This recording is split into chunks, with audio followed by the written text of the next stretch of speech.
मैं मोहम्मद शहवार, कांग्रेस यूथ सदर और बाकी की सारी मेरी टीम है, सारे अहदेदार। हम लोग आज समाजवादी पार्टी जो अलायंस में है, हम अलायंस को सपोर्ट करने के लिए यहाँ पर आए हैं। हमको ऊपर से भी आदेश मिला है कि भाई अलायंस है, आप अलायंस को सपोर्ट कर सकते हो। इसलिए आज मैं, मेरे सारे अहदेदार, हम समाजवादी पार्टी को सपोर्ट करते हैं, अलायंस में हो। इसलिए हम पूरी कोशिश करेंगे कि भाई समाजवादी पार्टी के जो उम्मीदवार है शान मैडम, हम उनके साथ हैं और हम उनको जिताने की पूरी कोशिश करेंगे। हमारी तरफ से, हमारे लोगों की तरफ से, और हमारी पूरी ताकत उनके साथ में है। हम भाई उनके साथ थे, उनके साथ है। हमें अलायंस पार्टी थी, समाजवादी पार्टी, तो हमको ऑर्डर मिला कि भाई आप उनको सपोर्ट करिए। हम सपोर्ट कर रहे हैं। कांग्रेस ने मिली के समाजवादी को सपोर्ट भाई अलायंस पार्टी थी तो हमको आया ऊपर से कि आप अलायंस के, ये दोनों के लिए, जो दोनों आजी माजी जो आमदार थे, इन दोनों को हराने के लिए दोनों पार्टियां अपनी अपनी तरीके से जोर लगा रहे। समाजवादी पार्टी के अंदर हमको ये नजर आया कि भाई इनके सिस्टम वगैरह हमको पसंद आए, इनका जो ताकत है ये है उनको हराने के लिए, तो हम हमारी ताकत भी इनके अंदर मिलाना चाह रहे कि इन दोनों को ये हरा सके। वक्त आएगा तो उस टाइम हम वो भी बात करेंगे। हमें जो ऊपर से आदेश आया था हम उसके मुताबिक यहाँ पर आए हैं, प्रेस कॉन्फ्रेंस करें और समाजवादी को पूरी तरीके से हम सपोर्ट करते हैं। हम इंडिया अलायंस में हैं, ये बात तो बराबर है। इस बात से तो ना राहुल गांधी को इनकार है, न रियासती सतह के किसी लीडरान को इनकार है। समाजवादी पार्टी के ताल्लुक से तो इंडिया अलायंस का एक हिस्सा है, कांग्रेस पार्टी भी इंडिया अलायंस का एक हिस्सा है। ऐसा कई जगह होता है कि दोस्ताना मुकाबला हो जाता, कुछ सीट का ऐसा मामला हो जाता। अहम बात ये नहीं है कि इंडिया अलायंस का हिस्सा है कि नहीं है। अहम बात यह है कि आज जो इलेक्शन है वो तब्दीली का है और मौजूदा और साबिक दोनों एमएलए से 25 साल से लोग बेजार हैं। शहर के हालात सामने हैं, हर तरीके से लोग इन दोनों से खुश नहीं हैं।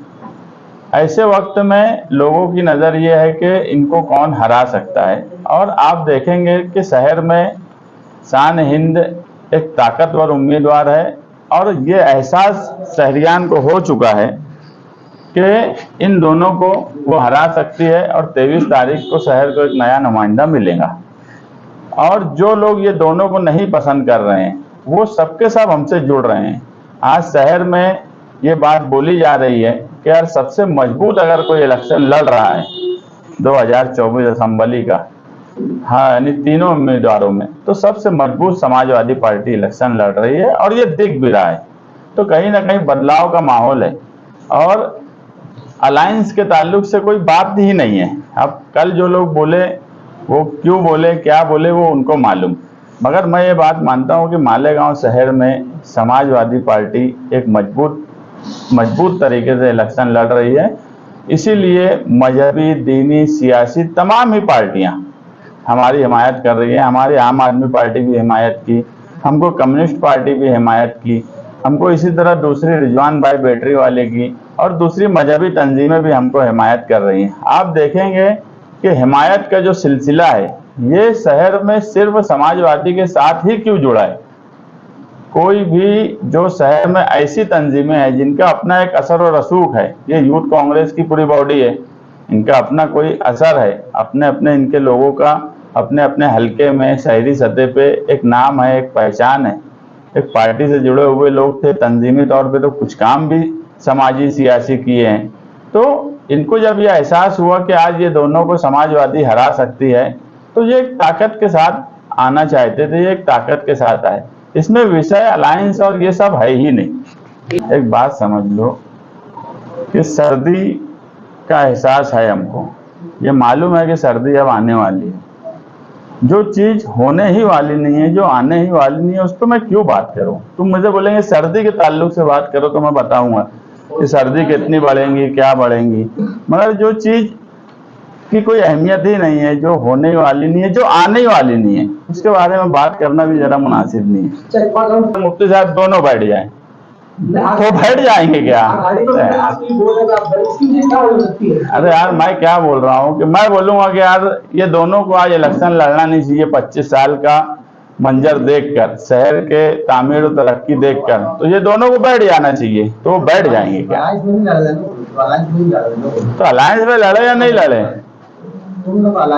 बराबर हमको मिलने वाली है। हम वो हिसाब से हमारा काम है। हम इससे पहले ये बोले कि हम पूरा खाका बना के इलेक्शन लड़ रहे हैं।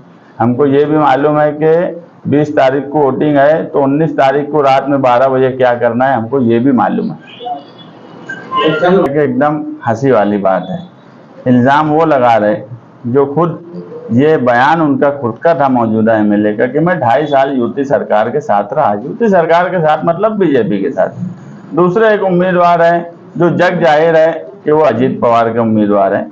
तो ये लोग इल्ज़ाम लगाएंगे कि समाजवादी बीजेपी के, तो ऐसा कोई लॉजिक बैठना चाहिए। कोई लॉजिक नहीं है, ऐसी बातों को लोग लेते नहीं।